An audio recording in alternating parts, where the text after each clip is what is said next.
This upcoming year is bringing many changes to the township of New Wilmington, including 2 surveys, one for the students of Westminster College and the other for the residents of New Wilmington. This survey includes questions about what changes the residents would like to see in town. The Vice President of Financial Management Services in the business office of Westminster College, Ken Romig, explains the biggest changes the township wants to see from the surveys that they have collected.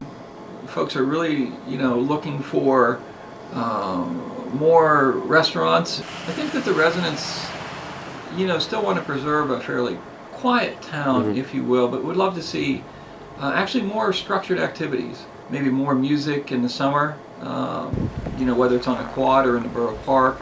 Maybe some summer movie nights for families to attend. Just again, more activities, more community involvement. The biggest change the township would see would be the including of a liquor license. Romig discusses why the license would be such a difficult change. The tricky part of it is, within the Commonwealth of Pennsylvania, the decision to allow a liquor license has to be approved by referendum. If that's going to be a key part of economic development, they want to make sure that there's proper support for it so that it doesn't delay us another 4 years from seeking that approval.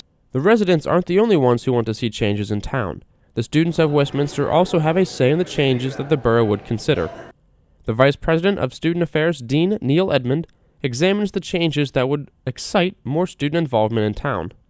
I would hope that if they were to, listen to the students, and I think they certainly will, it's 1,100 people who are good, good folks to be spending their money and time in town. They'll listen to them.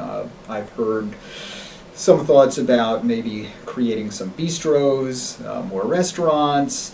Alcohol was a question on it, and I'm sure that the students wouldn't mind having at least alcohol at restaurants, make that enjoyable for at least those over 21.